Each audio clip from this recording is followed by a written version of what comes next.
Olá, seja bem-vindo ao canal Leitura da Bíblia 365. Hoje nós vamos dar continuidade no dia 9 de maio. 9 de maio, meu aniversário, é o dia 129 dos 365 dias. Vamos continuar em 1 Samuel, capítulo 5, versículo... 1 Samuel, capítulo 5, versículo 1 até o capítulo 7, versículo 17. Depois que tomaram a arca de Deus, os filisteus a levaram do campo de batalha em Ebenezer para a cidade de Asdod. Levaram a arca de Deus para o templo de Dagom e a colocaram ao lado em uma estátua de Dagom. Contudo, na manhã seguinte, quando os moradores de Asdod se levantaram, viram que Dagom estava caído com o rosto em terra diante da arca do Senhor. Então levantaram Dagom e o puseram de volta em seu lugar. Na manhã do outro dia, porém, viram que tinha acontecido a mesma coisa. Dagom estava caído novamente com o rosto em terra diante da arca do Senhor. Dessa vez a cabeça e as mãos de Dagom tinham se quebrado e estavam junto à porta da entrada. Somente o corpo permaneceu intacto. Por isso, até hoje os sacerdotes de Dagom e aqueles que entram no seu templo em Asdod não pisam na soleira da porta. Então, a mão do Senhor pesou sobre os moradores de Asdod e dos povoados vizinhos e os feriu com uma praga de tumores. Quando o povo de Asdod viu o que estava acontecendo, exclamou: "Não podemos mais ficar com a arca do Deus de Israel. A mão dele pesou sobre nós e sobre Dagom, nosso Deus." Então, reuniram os governantes da cidade dos filisteus e lhes perguntaram: "O que devemos fazer com a arca do Deus de Israel?" Os governantes responderam: "Levem a arca para a cidade de Gate." Então levaram a arca do Deus de Israel para Gate. Mas quando a arca chegou a Gate, a mão do Senhor pesou sobre a cidade, ferindo com uma praga de tumores os homens de lá, tanto os jovens como os velhos, e houve grande pânico. Por isso, enviaram a arca de Deus para a cidade de Ecrom. Mas, quando os habitantes dali viram que ela entrava na cidade, exclamaram: "Por que estão trazendo a arca de Deus de Israel para cá? Querem matar todo o nosso povo?" Reuniram mais uma vez os governantes filisteus e suplicaram: "Mandem a arca do Deus de Israel de volta para a sua própria terra, para que não mate todo o nosso povo." Pois a mão de Deus já pesava sobre a cidade, e um pavor mortal se espalhava por todo lugar. Os que não morreram foram afligidos com tumores, e o clamor da cidade subiu até o céu. Ao todo, a arca do Senhor permaneceu 7 meses em territórios filisteus. Então os filisteus chamaram seus sacerdotes e adivinhos e lhes perguntaram: "O que faremos com a arca do Senhor? Diga-nos como devemos mandá-la de volta para a sua própria terra." Eles responderam: "Se vocês não vão mandar a arca de Deus de Israel de volta, envie com ela uma oferta pela culpa, para que cesse a praga. Então, se forem curados, saberão que foi a mão dele que causou a praga." "Que tipo de oferta pela culpa devemos enviar?" perguntaram os filisteus. Eles responderam: "Uma vez que a mesma praga atingiu vocês e seus 5 governantes, façam 5 tumores de ouro e 5 ratos de ouro, como os que devastaram a sua terra. Façam essas imagens de tumores e de ratos para demonstrar honra ao Deus de Israel. Quem sabe ele pare de afligir vocês, seus deuses e sua terra. Não endureça o coração como fizeram o faraó e os egípcios, que só deixaram Israel partir quando Deus os castigou severamente. Agora construa uma carroça nova e escolham 2 vacas que tenham acabado de dar cria e sobre as quais nunca tenha sido colocada a canga de um arado. Atrelem as vacas às carroças, mas prendam num curral os bezerros recém-nascidos. Coloquem a arca do Senhor sobre a carroça e ao lado dela ponha uma caixa com os objetos de ouro que vocês enviarão como oferta pela culpa. Então deixe as vacas irem para onde quiserem. Se elas atravessarem a fronteira de nossa terra e se dirigirem a Bet-Semes, saberemos que foi o Senhor que trouxe sobre nós essa grande calamidade. Do contrário, saberemos que não foi a mão dele que pesou sobre nós, mas que isso aconteceu por acaso. Os filisteus seguiram as instruções. Atrelaram 2 vacas à carroça e prenderam num curral os bezerros recém-nascidos. Colocaram sobre a carroça a arca do Senhor e a caixa com os ratos de ouro e os tumores de ouro. E, de fato, as vacas não se desviaram nem para um lado nem para o outro, mas seguiram direto para a estrada de Bet-Semes, mugindo por todo o caminho. Os governantes filisteus as acompanharam até a fronteira de Bet-Semes. Os moradores de Bet-Semes estavam colhendo trigo no vale e, quando viram a arca, se encheram de alegria. A carroça entrou no campo de um homem chamado Josué e parou ao lado de uma grande pedra. Então o povo quebrou a madeira da carroça para fazer fogo, matou as vacas e ofereceu ao Senhor como holocausto. Os homens da tribo de Levi retiraram da carroça a arca do Senhor e as caixas com os objetos de ouro e os colocaram sobre a grande pedra. Naquele dia, o povo de Bet-Semes ofereceu ao Senhor sacrifícios e holocaustos. Os 5 governantes filisteus viram tudo isso e no mesmo dia voltaram para Ecrom.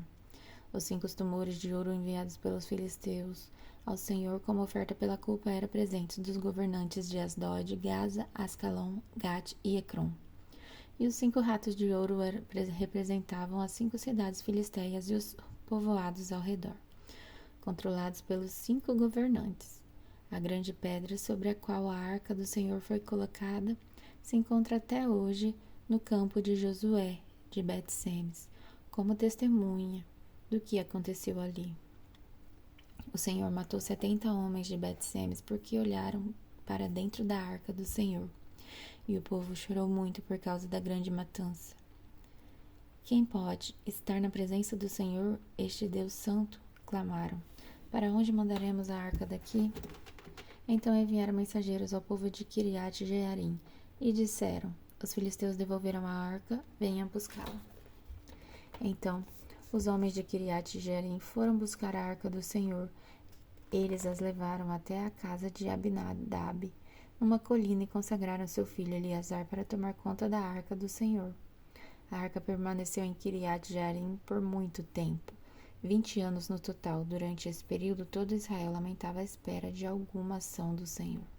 Então Samuel disse a todo o povo de Israel: se de fato vocês desejam de todo o coração voltar ao Senhor, livrem-se de seus deuses estrangeiros e de suas imagens de Astarote. Voltem o coração para o Senhor e obedeçam somente a Ele.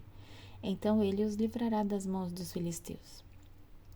Assim os israelitas se desfizeram de suas imagens de Baal e de Astarote e serviram somente ao Senhor. Então Samuel lhes disse: reúnam todo o Israel em Mispá, e eu orarei ao Senhor por vocês.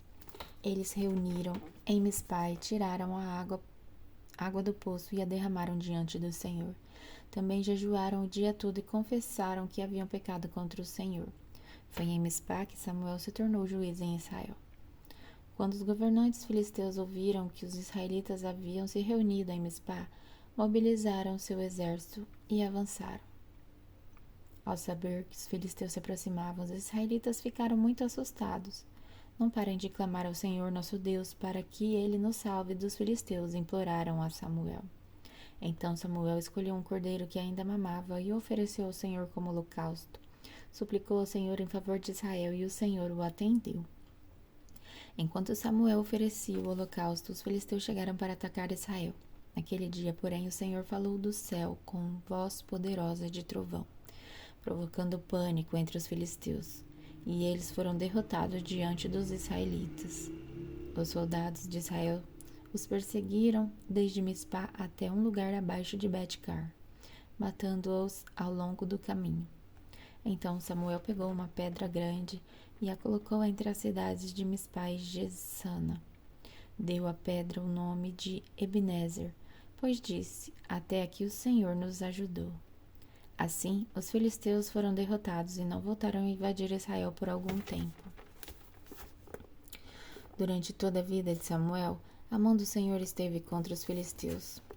As cidades israelitas que os filisteus tinham conquistado entre Ecrom e Gate foram devolvidas a Israel, junto com o restante do território que os filisteus haviam tomado. E houve paz entre Israel e os amorreus naqueles dias. Samuel continuou como juiz em Israel pelo resto de sua vida. A cada ano viajava pelo território e julgava o povo de Israel em 3 locais, primeiro em Betel, depois em Gilgal e por fim em Mispá. Então voltava para sua casa em Ramá, de onde liderava Israel como juiz. Ali Samuel construiu um altar ao Senhor. E agora, vamos continuar em João, capítulo 6, versículo de 1 a 21. Depois disso, Jesus atravessou o mar da Galileia, conhecido também como o mar de Tiberíades. Uma grande multidão o seguia por toda parte, pois tinham visto os sinais que ele havia realizado ao curar os enfermos. Então, Jesus subiu a um monte e sentou-se com seus discípulos. Era quase tempo da festa judaica da Páscoa. Jesus logo viu uma grande multidão que vinha a seu encontro. Voltando-se para Felipe, perguntou: Onde podemos comprar pão para alimentar toda essa gente? Disse isso para pôr Felipe à prova, pois já sabia o que ia fazer. Felipe respondeu: Mesmo que trabalhássemos vários meses, não teríamos o dinheiro suficiente para dar alimento a todos. Então, um de seus discípulos, André, irmão de Simão Pedro, falou: Aqui está um rapaz com 5 pães de cevada e 2 peixes. Mas que adianta isso para tanta gente? Jesus respondeu: Digam ao povo que se sente.